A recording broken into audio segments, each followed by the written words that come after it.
Hello student, good morning. Welcome to Parsh international online classes. कल अपन ने पढ़ा था एग्रीकल्चर पढ़ रहे थे, जिसमें जीवन निर्वाह कृषि हो गई थी, पशुपालन हो गया था, चलवासी पशु पालन और वाणिज्य पशुधन पालन, ये टॉपिक कर लिया था। अब आता है विस्तृत वाणिज्य अनाज कृषि। विस्तृत वाणिज्य अनाज कृषि के अंदर नाम से ही जैसे पता चल रहा है कि इसका क्षेत्रफल बड़ा होता है और मशीनों के माध्यम से खेती की जाती है और इनका उद्देश्य व्यापार करना होता है।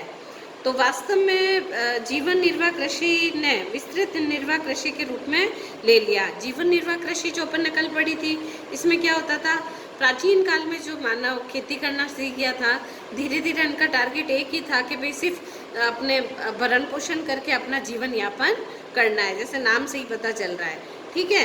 तो उनका उद्देश्य व्यापार करना नहीं होता था, इसलिए वो सिर्फ अपने जीवन को निर्वाह यानी जीवन चलाने के लिए खेती करते थे। लेकिन धीरे धीरे उनका उम्मीदें बढ़ गई, एक्सपेक्टेशंस ज़्यादा हो गई और धीरे धीरे व्यापार बढ़ा, वाणिज्य बढ़ा और फसलों का आदान प्रदान होने लगा। तो उन्होंने विस्तृत वाणिज्य अनाज कृषि को अपनाया। खेतों का आकार बड़ा होता था और इनकी जीवन पद्धति में भी चेंज आया।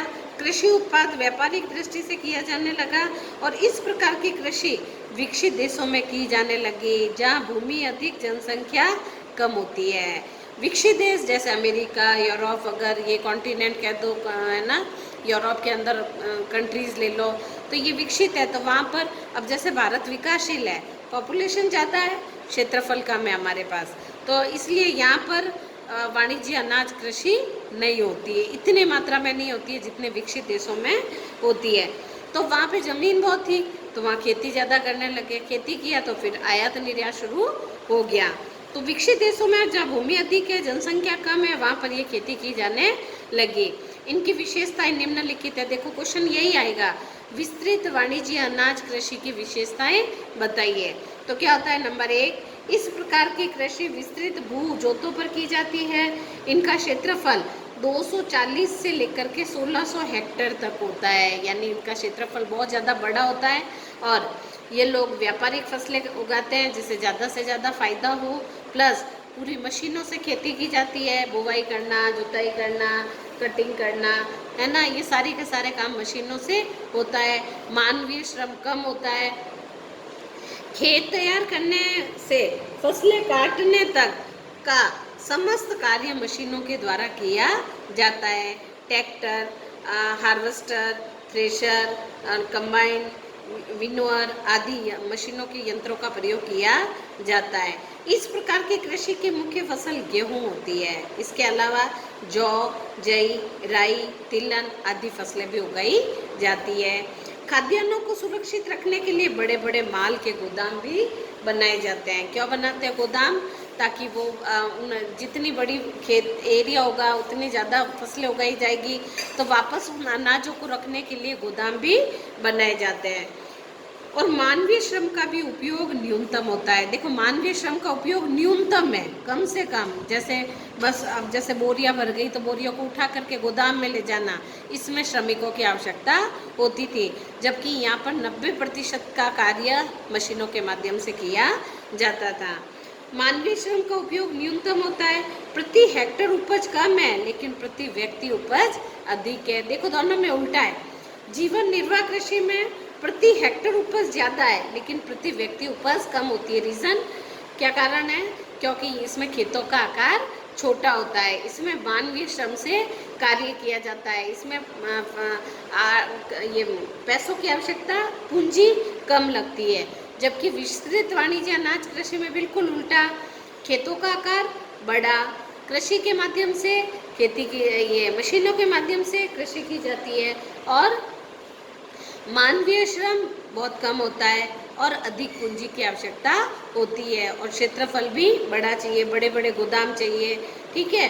और सबसे बड़ा ट्रांसपोर्ट की व्यवस्था होनी चाहिए। अब एक स्थान से दूसरे स्थान पर अनाज भेजने के लिए भी व्यवस्था, ट्रांसपोर्ट होना चाहिए, जबकि जीवन निर्वाह कृषि में ट्रांसपोर्ट की आवश्यकता नहीं होती है। खाद्यान्नों को सुरक्षित रखने के लिए बड़े बड़े ये माल के गोदाम भी बनाए जाते हैं। मानवीय श्रम का उपयोग न्यूनतम होता है प्रति हेक्टेयर उपज कम और प्रति व्यक्ति उपज अधिक होती है। शीतोष्ण कटिबंधीय घास के मैदानों में इस प्रकार की कृषि की जाती है। देखो उष्ण कटिबंध में क्या दिक्कत है, भाई वर्षा नहीं होगी, पानी नहीं होगा तो खेती कैसे होगी, और जहाँ क्षेत्रफल अधिक होगा फसल ज़्यादा उगाई जाएगी और ज़्यादा एरिया बड़ा होगा तो पानी की रिक्वायरमेंट ज़्यादा होगी। तो ये उन भागों में की जाती है जहाँ अंडरग्राउंड वाटर भी ज़्यादा होगा तो ट्यूबवेल से, है ना, नहरों से, नदियों से सिंचाई, और 70% सिंचाई किससे, वर्षा के माध्यम से की जाती है। अब इनके एरिया बताएं, स्टेपीज मैदान, यूरेशिया का स्टेपीज है, उत्तरी अमेरिका का प्रेरीज है, अर्जेंटीना का पंपास है, दक्षिणी अफ्रीका के घास के मैदान जो वेल्ड्स कहा जाता है, और ऑस्ट्रेलिया के डाउन्स और न्यूजीलैंड का कैटरबरी। इन मैदानों में इस प्रकार की कृषि की जाती है। अंडरलाइन करना, ये क्वेश्चन कई बार पूछा गया है। विस्तृत वाणिज्य अनाज कृषि किन किन मैदानों में की जाती है, तो आप लिख सकते हो पंपास, प्रेरी, डाउन्स, वेल्ड्स और कैटरबरी क्षेत्रों में की जाती है। इस कृषि क्षेत्र में निरंतर जनसंख्या वृद्धि के कारण कृषि क्षेत्र निरंतर घटता जा रहा है। अब जैसे जैसे पॉपुलेशन बढ़ रही है एग्रीकल्चर एरिया घट रहा है, एग्रीकल्चर एरिया घट रहा है तो विस्तृत वाणिज्य अनाज कृषि पर भी उसका प्रभाव पड़ रहा है। और हाई टेक्नोलॉजी के कारण उच्च तकनीकी के आधार पर इस कृषि को बढ़ावा मिला। फिर आता है बागाती कृषि। बागाती का नाम से ही पता चल रहा है, बड़े बड़े बागान लगाए जाते जैसे एक बार लगा दिया आम के बागान, इसमें बार बार खेती करने की आवश्यकता नहीं होती है। जैसे ऑरेंज के बागान लगा दिए, रबड़ के बागान लगा दिए, चाय के बागान लगा दिए, एक बार बागान लगाने के बाद बस उनको मेंटेन किया जाता है, ठीक है। तो इसे कहते हैं बागानी कृषि। इस प्रकार की, अब इसमें बहुत ज़्यादा देख रेख की आवश्यकता होती है, पूरे साल बागानों की देख रेख करो, है ना। तो इस प्रकार की कृषि को वाणिज्य कृषि का भी विकास उष्ण कटिबंधीय क्षेत्रों में उपनिवेश काल में यूरोपीय लोगों के द्वारा किया गया था। यानी बागानी कृषि की शुरुआत कहाँ से हुई थी, यूरोप से। इनका मुख्य उद्देश्य यूरोपीय देशों को ज़रूरी उपजें उपलब्ध कराना था और साथ ही उष्ण कटिबंधीय जलवायु में बागान, मलेशिया में रबड़ के बागान, पश्चिमी द्वीप समूह में गन्ने के बागान, केलों के बागान विकसित किए। फ्रांस वासियों ने पश्चिमी अफ्रीका में कॉफ़ी के बागान, कोको के बागान और अमेरिका में, फिलीपाइन में नारियल और गन्ने के बागान लगाए। अब गन्ने की खेती भी क्या होती है, इसी तरह के जड़ से नहीं काटा जाता, ऊपर से काटा जाता है, फिर वापस केले में भी यही, केले की फसल एक ही बार केले को लगाया जाता है, फिर ऊपर से केले के प्लांट को काटे जाते हैं, फिर वापस ग्रो हो जाता है। तो इस तरीके के ये जो बागानी कृषि है ये अलग अलग एरिया में बता दी। ब्राज़ील के अंदर, है ना, कैवा के बागान लगाए जाते हैं जिसे फेजेंडा कहा जाता है। अंडरलाइन करना है, कई बार बोर्ड में क्वेश्चन पूछा गया फेजेंडा क्या है, तो क्या लिखोगे, कॉफ़ी के बागानों को ब्राज़ील के अंदर फेजेंडा कहा जाता है। उपनिवेशवाद की समाप्ति के बाद वर्तमान में अधिकतर बागानों का स्वामित्व स्थानीय देशों की सरकार तथा नागरिकों के नियंत्रण में है। अब ये बागान अपनी उपजों को निर्यात करने के साथ साथ स्थानीय बाजारों में भी बेचते हैं। और इसकी निम्नलिखित विशेषताएं, ये आपको क्वेश्चन करना है। बागानी कृषि से क्या तात्पर्य है, विस्तृत वाणिज्य अनाज कृषि से क्या तात्पर्य है, जीवन निर्वाह कृषि से क्या तात्पर्य है। अब इसकी क्या विशेषता है, नंबर 1, इसमें भारी पूंजी की आवश्यकता होती है। देखो मैंने अभी बताया, चाय के बागान हो, चाहे कॉफ़ी के बागान हो, चाहे नारियल के बागान हो, चाहे रबड़ के हो, चाहे केले के हो, है ना, किसी के भी बागान हो, लेकिन इसमें देख रेख करने के लिए और बागान की सुरक्षा के लिए बहुत ज़्यादा धन की आवश्यकता होती है।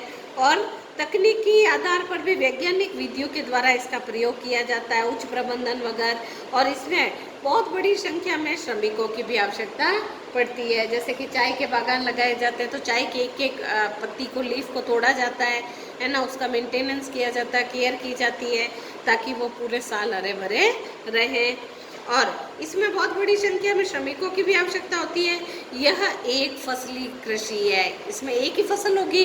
भाई बागान लगा दिए, वो बागान हमेशा के लिए रहते हैं, है ना, तो उसमें कीड़े न लगे, है ना, कीट इनसे बचाने के लिए, सुरक्षा करने के लिए, अच्छा, और इनकी मिट्टी को उपजाऊपन बढ़ाने के लिए उसे फर्टिलाइज की जाती है। और इस इनसे उद्योगों को भी कच्चा माल मिलता है। समझ आ गई भाई, गन्ना हो गया तो कच्चा माल हो गया, ठीक है। और तो इस तरीके से कच्चा रबड़ हो गया, ठीक है, रबड़ के हो गया, नारियल हो गए, गन्ने हो गए, इस तरीके की खेती में जूट हो गया। तो इस तरीके के इनमें कच्चा माल इन्हें प्राप्त हो जाता है। इलायची, काली मिर्च, गन्ना, रबड़, चाय, कहवा, नारियल और केला, ये बागानी फसलें हैं। लास्ट ईयर ये क्वेश्चन आया था कि चाय बागानी कृषि कौन कौन सी होती है, तो इसमें आपको ये नाम लिखने होते हैं कि गन्ना होता है, काली मिर्च बागानी कृषि में आती है, रबड़ आता है, चाय आती है, कहवा आता है, ये सारे के सारे बागानी कृषि में आते हैं।